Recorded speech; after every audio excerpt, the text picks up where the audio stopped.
What's good, Panther Nation? It's your boy Myron McRae, aka Tornado McRae, across the skies of the internet, here with another episode of Panther Pride TV, your one-stop shop for all your Panther notifications and your Panther obligations. And guys, let's go ahead and get into it. There's a few things on today's docket. First of all, if y'all can see, kind of updated the logo.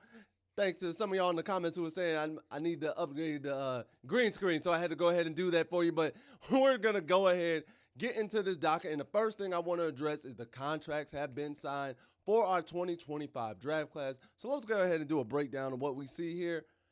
Guys, first things first, when I look at this, right now, as y'all can see, I know there's a lot of numbers on the board, so I'll go slow and break it down over for you because, honestly, it's a whole lot going around. So Ted McMillan has 4 years, a $27 million contract.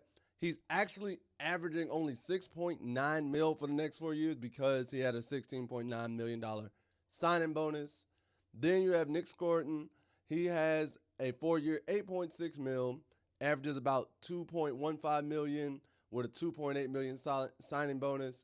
Umami Yellen, he's on a 4-year, $6.5 million deal. Its average is going to be $1.62 million with a $1 million signing bonus. ETN, 4 years, $5.2 million with a 1.3 average and a $1 million signing bonus. Lathan Ransom, 4 years, $5.2 million, the same as ETN, a $1.29 million average, and then a $955,000 signing bonus. Cam Jackson has a 4-year, $4.7 million, 1.17 average, $472,000 signing bonus. Mitchell Evans, 4 years, $4.6 million, 1.15 average, $390,000 signing bonus. And Jimmy Horn Jr. is the last one at 4 years, $4.4 million, 1.1 million signing, an average and $195,000 signing bonus.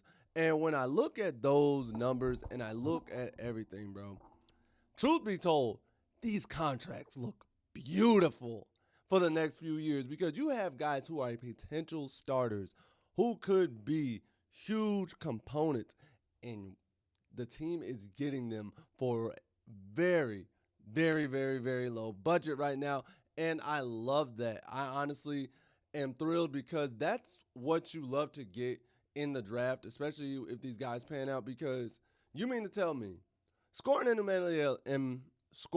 Umami Yellen, who could be our potential starting edge rushers at some point in the next 3 years, both of them, will be averaging a combined about $3 million for a season, around like $3.5, $4 million for a season, for one season.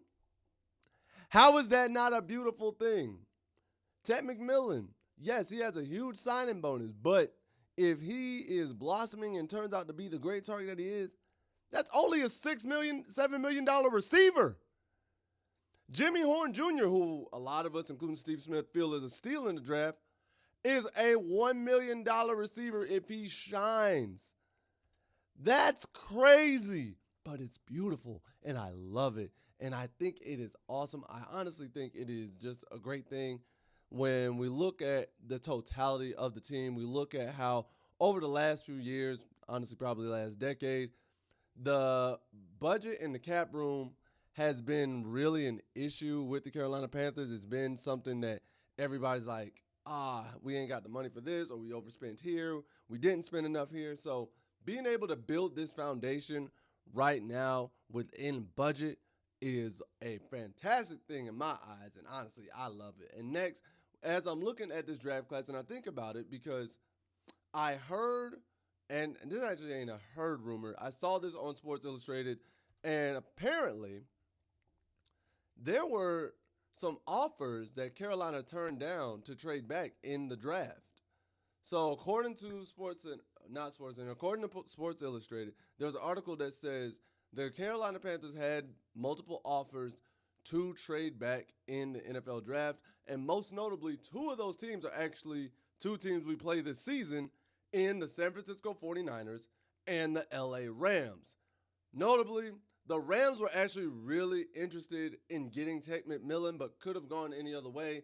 The 49ers, they could have gone any other way. We know how that game went, especially with this draft. But The fact that Carolina and Dan Morgan and the rest of the organization stood tall and said, "Nah, you ain't giving us enough. We're gonna go ahead and take our eighth pick," and we took McMillan. I love that from a standpoint of when you're doing business with Carolina, Carolina is like, "Nah, you're not gonna get over on us anymore. We're gonna make sure if we do business, if we do a deal, that we definitely are not getting shafted or losing so many assets for a blind vision." I love that. Personally, I think that's amazing because in order for them to get up, Carolina's now like, "Hey, yo, you have to give us a lot of assets if you want to get where we're at, if you want to be here." And I am a fan of that. I love that, and I think it's beautiful. And so, with that said, and everything stands down, the next thing I do want to talk about, because it's still early, but we got to look at the outlook for next season. And I know it's early, like volunteer workouts and everything, and mini camps are just starting. So I'm probably going to readdress this like once a month because, as we all know with football, injuries happen, things happen, and so on and so forth. Life happens, so you don't know what's going to go on. So I'm probably going to readdress this once a month up until the season starts. And the thing I want to address is as we look at the season and look at the opponents. Obviously, these are our scheduled opponents. Our home games, we know we have the Saints, Falcons, and the Bucks. Then the rest of the schedule for our home games are the Dolphins, Cowboys, Rams, Seahawks, and the Bills.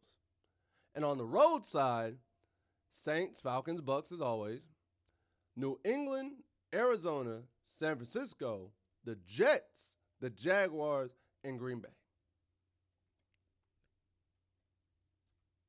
Now, I don't know about y'all, but when I look at this schedule and I look at it, the only teams I am super concerned with, and I don't feel confident like we can automatically beat them or contend with them, would be the Bills, the Bucks, and perhaps the Falcons, and I'd say Green Bay. Those are the teams that really strike fear into my heart right now because I'm just like, they did do a lot of great moves and they've always been a great team over the last few years. But other than that, I'm not being facetious when I say I think we can beat a lot of those teams on the schedule this upcoming season. Now, granted, everybody knows games are different. Everybody knows, like, on any given day, anybody can be beaten. So we could get dog walked by anybody. I'm not going to speak that into existence because that's not going to happen.